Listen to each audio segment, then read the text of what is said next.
Desde el Centro de Noticias de Caracol Televisión en Bogotá, esto es Noticias Caracol Mediodía, con Lucelena Ramos y José Fernando Patiño. Buenas tardes, muchas noticias Caracol a esta hora. Hay mucha expectativa en el país por la liberación del soldado Josué Álvarez Meneses, quien se encuentra en poder de las FARC. La Comisión Humanitaria ya está en la zona de Nariño, donde será entregado este militar. Por eso hacemos contacto con nuestra corresponsal Natalia Cabrera. ¿Cómo avanza, Natalia, todo este proceso? Buenas tardes.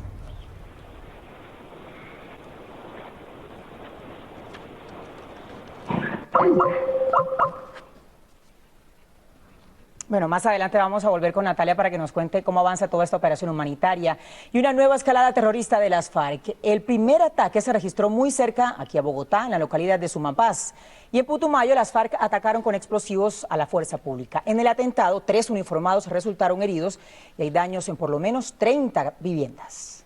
Así quedó la estación de policía ubicada en el barrio Jardín de Puerto Asís, luego de que explotara un artefacto que, según las autoridades, fue lanzado por guerrilleros de las FARC.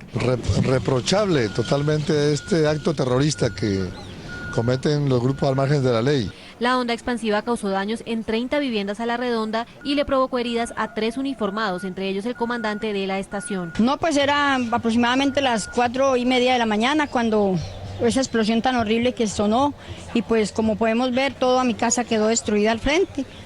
El alcalde de la población pidió el apoyo de las autoridades nacionales, pues asegura que hay amenazas de nuevos atentados contra otras edificaciones. Nosotros solicitamos la presencia de nuestro presidente de la República para hacer un consejo de seguridad en mi municipio.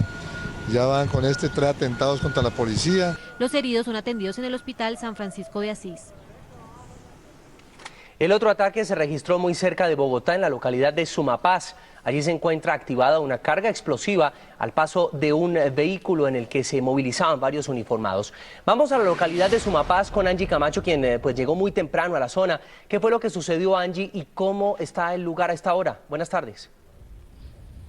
Buenas tardes, José Fernando, Lucelena. Noticias Caracol muy temprano llegó al punto, específicamente en la vereda La Vega, sector de Las Chorreras, en Sumapaz. Quiero contarles que el relato que ha entregado la misión médica que en el día de ayer atendió la emergencia es que hacia las 4:20 de la tarde recibieron una llamada de auxilio de miembros del batallón de alta montaña. Inmediatamente 3 ambulancias acudieron. Ellos han narrado a Noticias Caracol que lo primero con lo que se han encontrado es un camión de más de 20 toneladas totalmente destruido. Las 3 personas que se encontraban en la parte delantera murieron instantáneamente. 3 militares más que estaban en la parte de atrás fueron remitidos al centro asistencial, al hospital de Nazaret, con heridas a la altura de su cráneo, de sus extremidades. Inmediatamente fueron atendidos, asistidos, controlados y ayer, muy tarde precisamente, fueron enviados a la capital del país.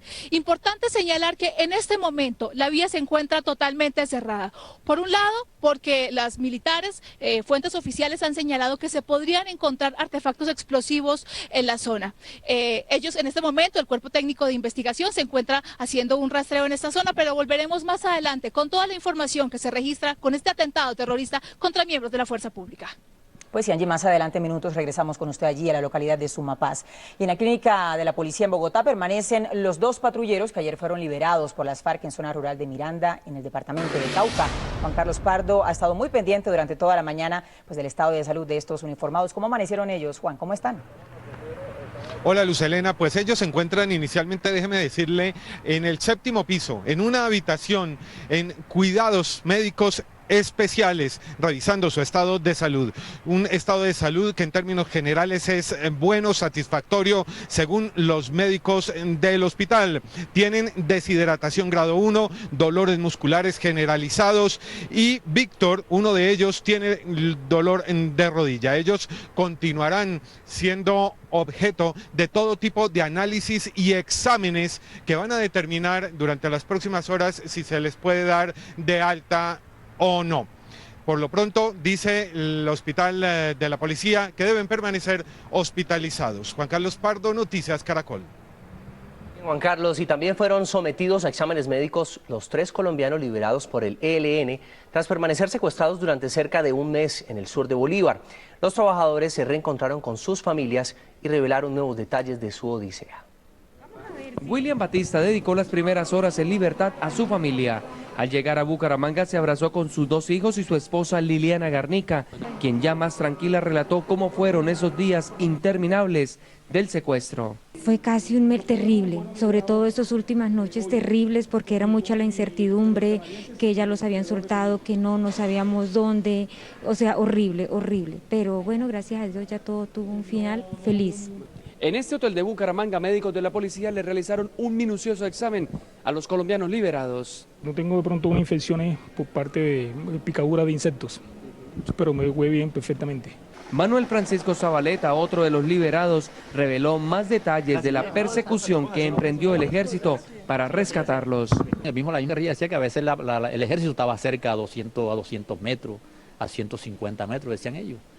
Entonces teníamos que guardar silencio porque no podíamos hacer ninguna clase de bulla. William Batista recordó con tristeza a su compañero de cautiverio de nacionalidad canadiense. El canadiense estuvo con nosotros hasta el 3 de febrero. Ese día ellos deciden cambiarlo de sitio y a nosotros nos dejan con ellos de manera permanente. Pese a lo sucedido, los liberados aseguran que seguirán trabajando en la empresa minera.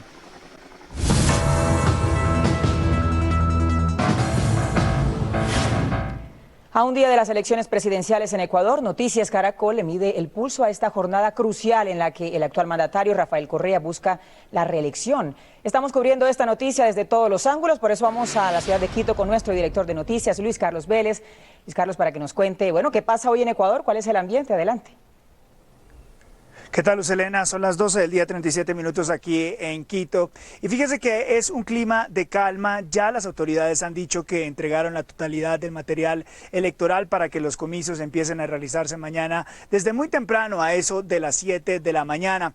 Pero, Luz Helena y amigos en Ecuador, se sabe que a las 5 de la tarde van a cerrarse ya las urnas y empezará entonces el conteo a boca de urna y también el conteo oficial. Se espera, según los expertos y los analistas, que alrededor de las 6 de la tarde se conozca quién será el próximo presidente de los ecuatorianos. Y según los sondeos que se conocieron la semana pasada, porque simplemente durante esta semana no se puede conocer más datos debido a la veda electoral, pues no sería nada extraño que el presidente Rafael Correa se quedara en el Palacio de Carondelet.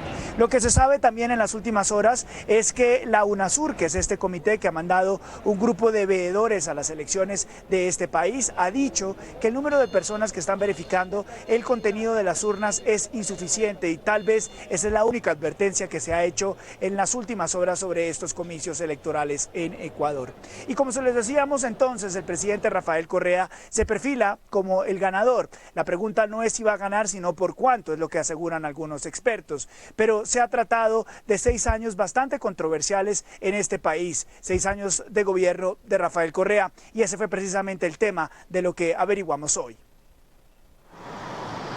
Mañana serán las elecciones presidenciales y si se mantienen las tendencias de las últimas encuestas que se revelaron hace más de una semana y cuyas actualizaciones no se conocen por la veda electoral, lo más probable es que el jefe de Estado sea reelegido sin necesidad de una segunda vuelta para ejercer un tercer periodo de gobierno. Este es Edgar Alan García, escritor y analista. Él considera que estos 6 años de administración de Correa han sido positivos. La modernización de muchas instituciones, un trazado nacional de carreteras, de puentes, de aeropuertos, de puertos. Y es que durante la administración del presidente Rafael Correa, la inversión pública y las obras se han multiplicado. Un ejemplo es este, el Aeropuerto Internacional Mariscal Sucre de la ciudad de Quito. Esta es la terminal vieja. A partir del martes empezará a funcionar una mucho más nueva a 1 hora del centro de la ciudad. Este es Nelson Erazo, ecuatoriano, casado con colombiana. Él también reconoce los avances en la administración Correa, tanto que después de 3 años viviendo en nuestro país, considera que es hora de regresar al suyo. Porque en Ecuador las cosas se presentan de una forma como más oportunidad que antes. El país está mejorando. Pero no todo es color de rosa. Santiago Basabe es analista político contradictor del presidente. El país hoy por hoy vive una administración en la que el legislativo es muy dependiente del ejecutivo y en el que fundamentalmente las diferentes instancias de la administración de justicia están seriamente cuestionadas por su cercanía con el presidente de la República. Un escenario que, según muchos, hace que las voces que cuestionan al presidente sean cada vez más temerosas y eventualmente más escasas. Desde Quito, Ecuador, Luis Carlos Vélez, Noticias Caracol. Y el clima acá en Ecuador es bastante cambiante. Fíjese que cuando llegamos el miércoles estaba haciendo mucho frío, alrededor de 7 grados centígrados era la temperatura. En este momento es de 20, ese calor picante que hace en la sierra, como en Bogotá. Pero cambiante también han sido las relaciones entre Colombia y Ecuador. Tuvimos momentos muy álgidos hace algunos años durante la administración del presidente Álvaro Uribe, del entonces presidente Álvaro Uribe, y hoy la situación es diferente. Veamos el informe. Pueblo del mundo. El momento de mayor tensión entre el gobierno de Rafael Correa y el del entonces presidente Álvaro Uribe se presentó el 1 de marzo de 2008, luego de que las fuerzas militares colombianas bombardearon este campamento de las FARC en la provincia ecuatoriana de Sucumbíos, en el que murió el jefe guerrillero alias Raúl Reyes. He ordenado la ruptura de relaciones con el gobierno colombiano. La situación empeoró cuando el gobierno de Álvaro Uribe aseguró que los computadores hallados en el campamento de Reyes encontraron correos que vinculaban a las FARC con miembros del gobierno ecuatoriano. Para el internacionalista Vicente Torrijos se trató de uno de los capítulos más difíciles que han enfrentado en términos diplomáticos Ecuador y Colombia. Se congelaron las relaciones en lo económico, en lo comercial, en lo diplomático. Los ánimos entre Correa y Uribe se calentaron en la cumbre de Río realizada el 7 de marzo del 2008 en República Dominicana. Serénese, presidente Uribe, cálmese, cálmese.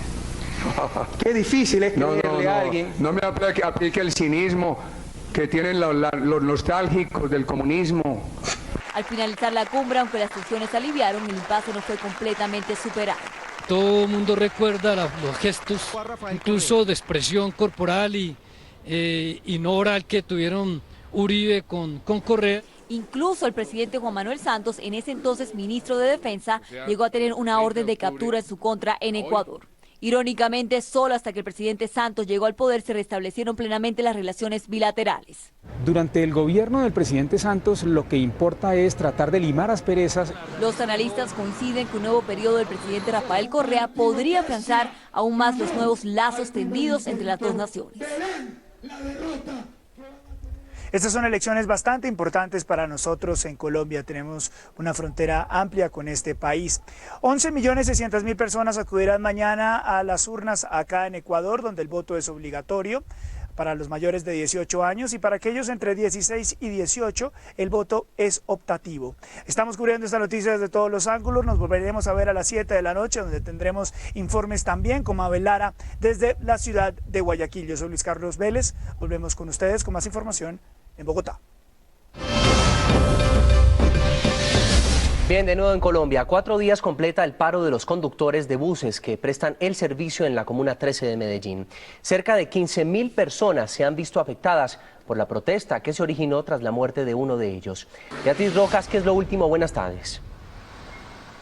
José Fernando, buenas tardes. Lo último es que las autoridades han prestado todo su apoyo y su acompañamiento a los conductores de las 3 rutas de buses que dejaron de prestar el servicio hacia la Comuna 13 de Medellín. Recordemos que el paro inició el pasado martes luego de que un conductor de la Ruta de las Américas fuera asesinado hasta el momento por motivos desconocidos. Lo que dicen sus compañeros es que este hombre fue asesinado al parecer por no pagar una de las extorsiones que le exigían los combos delincuenciales. Ellos sostuvieron el paro durante el miércoles y el jueves, lo iban a levantar, pero el día de ayer nuevamente se presentó un episodio en contra de los conductores de estas rutas de transporte. A un conductor le dieron un tiro en una pierna por no pagar una extorsión, razón por la cual volvieron a continuar con el paro los conductores de esta ruta. Hasta este lugar están llegando algunos buses del tránsito de Medellín que están prestando el servicio hacia los sectores que cubren las rutas de transporte que están en paro hasta el momento. Pues la idea es que la comunidad no se vea afectada. Más de 15.000 personas se quedaron sin el transporte por este paro que están haciendo los conductores. Ellos dicen que no levantarán el paro hasta estar completamente seguros de que pueden ir hasta los distintos barrios de la comuna sin ser agredidos y sin pues correr riesgo sus vidas. En Medellín, Beatriz Rojas, Noticias Caracol. Beatriz, gracias por su reporte. Y más de 100 bienes del extraditado narcotraficante Fabio Ochoa Vázquez, cuyo valor superan los 11.500 millones de pesos, fueron ocupados por la policía. Varias de ellas son suntuosas propiedades, entre las que se encuentra una pequeña isla en jurisdicción de Barú, en Cartagena. Esta es la isla en jurisdicción de Barú, que según la investigación fue adquirida por el extraditado narcotraficante Fabio Ochoa Vázquez. Se trata de una lujosa propiedad que en el momento de la ocupación operaba como hotel. También entrarán en proceso de extinción de dominio otros 115 bienes de Ochoa Vázquez encontrados por la Dijín, según el general Jorge Hernando Nieto. Dentro de ellos fueron ocupada una casa en Medellín, diferentes lotes en Cartagena y 150 acciones que tenían en diferentes empresas en Medellín. El oficial explicó que se trata de lujosas propiedades adquiridas con dinero producto del narcotráfico. Son bienes como hoteles que tienen piscina y toda una serie de comodidades. El general Nieto advirtió que continúan las investigaciones para determinar si existen otras personas comprometidas con la adquisición irregular de esos bienes. Se logra a través de ese proceso de investigación determinar que esos bienes fueron producto del narcotráfico. Entre los bienes ocupados se encuentra una casa en Medellín cuyo valor supera los 6.000 millones de pesos. Y regresamos a esta hora con más información sobre el ataque de las FARC a un vehículo que transportaba varios uniformados. Esto fue en la localidad de Sumapaz, en zona rural de Bogotá. A esta hora la fuerza pública adelanta intensas operaciones en ese sector. 3 militares murieron durante un ataque perpetrado por las FARC al paso de un vehículo por una vereda de la localidad de Sumapaz, Bogotá, en el que se transportaban varios uniformados que salieron de permiso. En la acción terrorista perdieron la vida el capitán Edwin Torres Rodríguez, el cabo Pedro Emilio Lombana y el soldado profesional Jason Gamba Chitiva. El comandante de la 5ª División del Ejército, general Henry Torres, explicó cómo se produjo el ataque. Se presentó al paso de un vehículo que iba escoltado por un pelotón motorizado. Creemos que es una acción realizada por terroristas de las milicias que delinquen en el sector ahí del Sumapaz. Otros 3 uniformados que resultaron heridos fueron trasladados al hospital militar con diferentes heridas. Rescatamos 3 pacientes vivos. Todos estaban en el momento con politraumatismo, con aturdimiento, uno de ellos con trauma cráneoencefálico leve.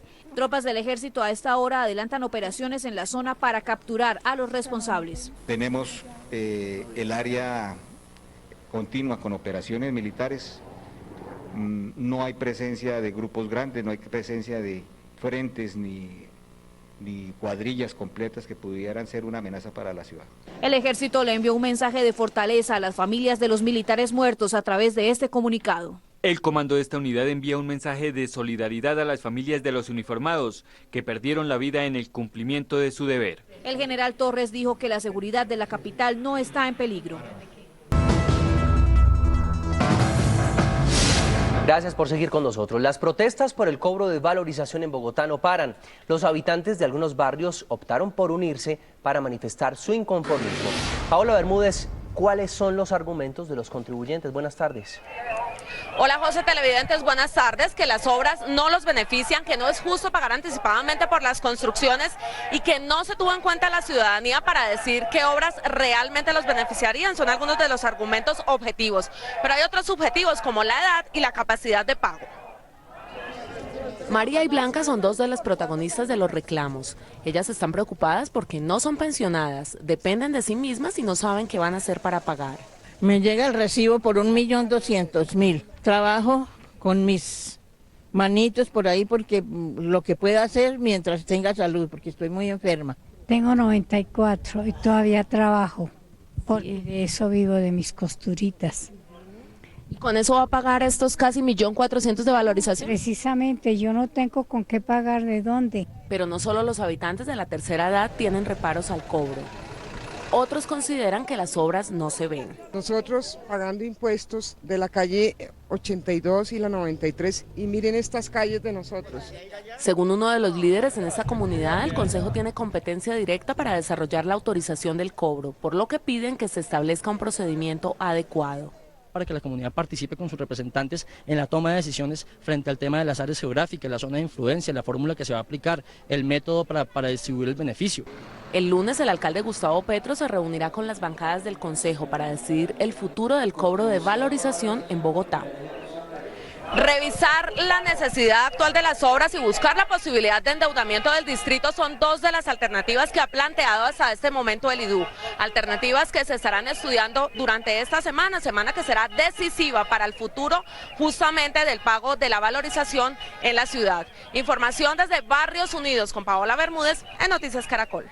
Estas fueron las noticias. Nos vemos en nuestra emisión de las 7 de la noche con más agenda informativa. Ya viene la red. Esto es Noticias Caracol. Primero en Noticias. Feliz tarde.